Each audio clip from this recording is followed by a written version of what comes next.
2012 जैसा हमारी पार्टी को अवसर मिला होता तो कम से कम 30-35 सीट हमारी पार्टी जीती, इसमें कोई संदेह नहीं है साथियों। आरक्षण का आंदोलन, वैसे संविधान में आरक्षण शब्द कहीं नहीं आया साथियों।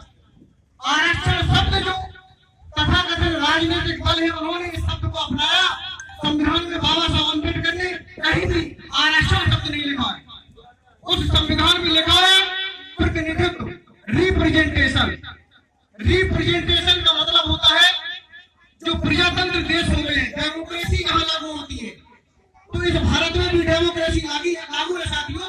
तो प्रजातंत्र का मूल सिद्धांत है कि जिस देश में प्रजातंत्र लागू है उस देश में समस्त निवास करने वाली जातियां, समूह, वर्ग, हर वर्ग के व्यक्ति को प्रतिनिधित्व मिलना चाहिए। हर विभाग में प्रतिनिधित्व मिलना चाहिए, चाहे कार्यपालिका हो, चाहे न्यायपालिका हो, चाहे मीडिया हो, चाहे कोई भी सरकारी डिपार्टमेंट हो। संख्या के अनुपात में हर समाज, हर वर्ग के लोगों को प्रतिनिधित्व दिया जाना चाहिए। तो ये प्रतिनिधित्व का मामला है। वीर शहीद अखिलेश निषाद कसरवल में जो आंदोलन में मारे गए, शहीद हो गए, वो निषाद वंश, निषाद समाज के लोगों को प्रतिनिधित्व देने के लिए, अधिकार मांगने के लिए वहां पर शहीद हुए साथियों। अपने जमीन जायदाद या सर्विस, व्यक्तिगत नौकरी के लिए शहीद नहीं हुए साथियों। प्रतिनिधित्व का ही मामला है साथियों। आरक्षण के इतिहास के बारे में बताना चाहूंगा।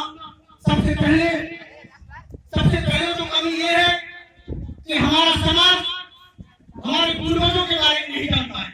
जिन पूर्वजों ने, जिन महापुरुषों ने आज हमें कुर्सी पर बैठने का अधिकार दिया, उन महापुरुषों के बारे में हमारे समाज के लोगों को जानकारी ही नहीं है। सबसे पहले 1848 में ओबीसी समाज में जन्मे जेठमलाल फूले जो काची समाज से थे, उन्होंने इस आरक्षण का आंदोलन चलाया साथियों। और हंटर कमीशन के सामने उन्होंने कहा था कि ओबीसी समाज के लोगों को हर वर्ग में, हर जाति के, हर नौकरी में, हर विभाग में 50% आरक्षण दिया जाना चाहिए। 1948 से लेकर के जेठमलाल फूले ने शिक्षा का आंदोलन चलाया था। अंग्रेजों की मदद से हम लोगों को पढ़ने लिखने का अधिकार मिला। आज हम पढ़ लिख करके इन कुर्सियों पर बैठे हैं, लेकिन हमारा समाज उन महामना जेठमलाल फूलों के बारे में नहीं जानता है, उनके इतिहास को नहीं जानता, उनके त्याग और बलिदान को नहीं जानता है तो उन लोगों को जिन लोगों ने हजारों साल धर्म के नाम से लूटा, धर्म के नाम से लूटने का काम किया, हिंदू धर्म के नाम से, बौद्ध व्यवस्था के नाम से नीच बनाने का काम किया। मैं कहता हूं कि अगर कोई बाप है और उसके 4 लड़के हैं और अगर चारों लड़कों को समान हिस्सा नहीं दिया जाए, 3 लड़कों को हिस्सा दिया जाए, 4 लड़के को हिस्सा न दिया जाए, तो मैं तो ये कहता हूं कि या तो वो चौथा लड़का उस बाप की संतान ही नहीं है। अगर वो संतान है तो ये बाप अन्याय कर रहा है कि नहीं कर रहा उस चौथे लड़के के साथ। तो मैं कहता हूं हजारों साल से हिंदू के नाम से हमसे वोट लिया जा रहा है, लेकिन सूत्र के नाम से हमारा समाज हिंदू धर्म में गिना जा रहा है। लेकिन क्या चौथा लड़का सूत्र जो है उसको है हक, हिस्सा, अधिकार 70 साल से दिया गया? बताइए दिया गया कि नहीं दिया गया? अगर नहीं दिया गया 70 साल से, तो मैं कहता हूं कि हिंदू नाम के बाप का सूत्र यानी जो निषाद वर्ण है वो हमारा, हम उसकी संतान नहीं है, हम उसकी औलाद नहीं है। इसका मतलब जब हम उसकी औलाद नहीं है तो हम हिंदू नहीं है। बहुत बड़ा साथियों इतिहास है। 1902 में कोल्हापुर रियासत में ओबीसी समाज के साहू जी महाराज ने ओबीसी समाज के लिए आरक्षण की व्यवस्था की थी। 1902 में साहू जी महाराज ने जब आरक्षण की व्यवस्था की तो आज तथाकथित सवाल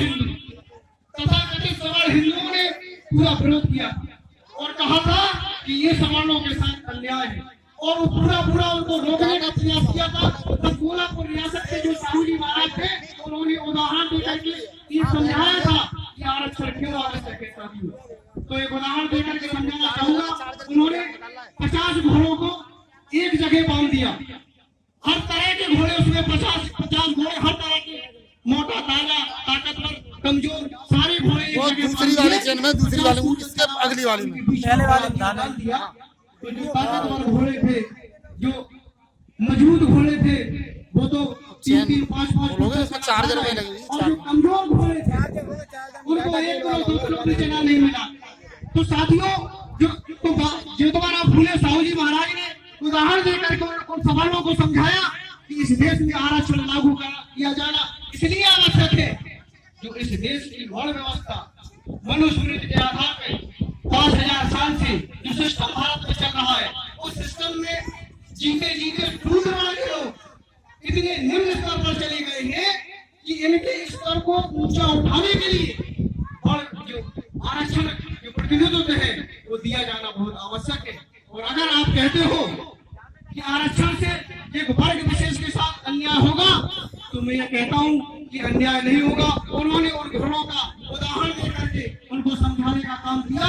और साथियों, उसी आरक्षण की व्यवस्था को लेकर के आरक्षण का आंदोलन, प्रतिनिधित्व का आंदोलन इस देश में हमारे वंश के, हमारे समाज के महापुरुष बराबर चलाते रहे। साथियों, 1932 में बाबा साहब अम्बेडकर ने राउंड टेबल कमीशन में इस देश के लोगों के लिए आरक्षण का आंदोलन चलाया, आरक्षण की प्रतिनिधित्व की मांग की। और आज उसी आंदोलन की देन है कि SC, ST, OBC के बच्चों को आरक्षण मिल रहा है। साथियों, उस आरक्षण की वजह से उस समाज के बच्चे, उस समाज के लोग IAS, PCS, मंत्री, मिनिस्टर, सांसद, विधायक हर डिपार्टमेंट में अपना प्रतिनिधित्व पा चुके हैं सर।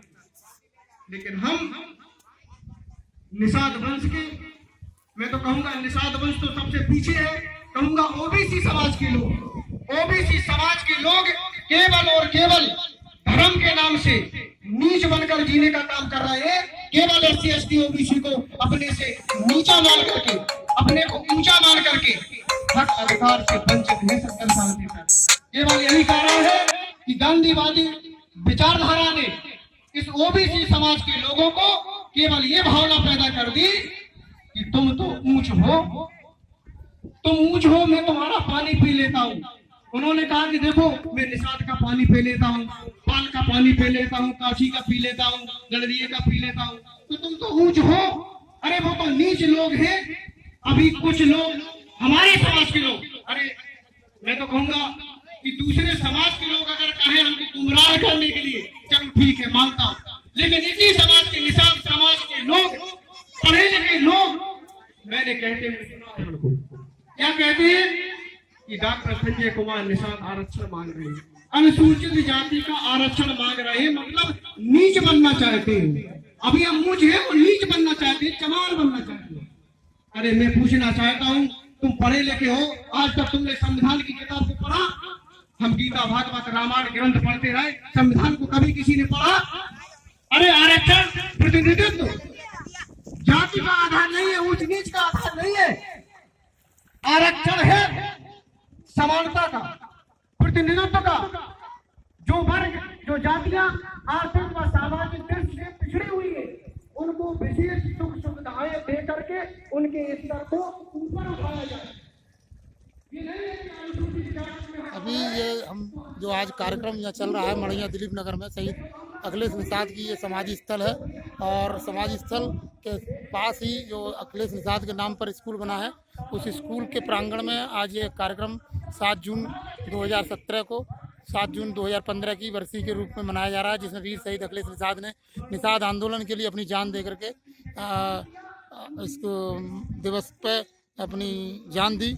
उसकी श्रद्धांजलि समारोह के साथ निषाद आंदोलन आरक्षण के लिए आज पूरे प्रदेश में हर जगह धरना प्रदर्शन हो रहे हैं। उसी के सिलसिले में एक ये कार्यक्रम आज उनके समाधि स्थल पर यहाँ अभी भाषण चल रहा है। उसमें झांसी मंडल के अध्यक्ष निषाद पार्टी के तुलाराम निषाद जी एडवोकेट अभी अपनी बात रख रहे हैं। और क्योंकि जब तक लोगों को इतिहास की जानकारी नहीं होगी, तब तक समाज के लोग संघर्ष भी नहीं कर पाएंगे और न अपने आरक्षण आंदोलन के लिए लग पाएंगे। क्योंकि मढ़ैया दिलीप नगर ने प्रूव किया है कि आरक्षण के लिए जान भी दी जाए, देश की सीमा के लिए जान भी दी जाए। हम प्रतिनिधित्व के आंदोलन को लेकर के इस गांव के शहीद अखिलेश निषाद, जिन्होंने इसे दबे कुचले निषाद वंश के लिए, हकों अधिकार के लिए अपनी जान की कुर्बानी दी। साथियों, तो मैं ये पूछना चाहूंगा, इतना बड़ा गांव है, कम से कम 5000 की आबादी है, तो बहुत सारे लोग आज से 1 साल पहले, चुनाव से पहले जो इस गांव की दशा थी, जो इस गांव की सोच थी, उस सोच में 90% फर्क पड़ गया साथियों। क्यों? क्योंकि अखिलेश निषाद को निषाद पार्टी से जोड़कर देख रहे हैं इस गांव के लोग। इस गांव के क्या मैं तो कहूंगा बहुत सारी जगह के निषाद समाज के लोग अखिलेश निषाद को निषाद पार्टी से जोड़ करके उस विचारधारा से, उस मानसिकता से इस मंच पर आने का काम नहीं किया था। लेकिन मैं कहना चाहूंगा, अगर इन्हीं महापुरुष अखिलेश निषाद की जयंती की श्रद्धांजलि समारोह में बीजेपी के लोग मना रहे होते तो इस ग्राउंड में बैठने के लिए जगह नहीं होती साथी। तब इस हमारे समाज के तथाकथित लोग ये नहीं कहते कि लाश पर राजनीति हो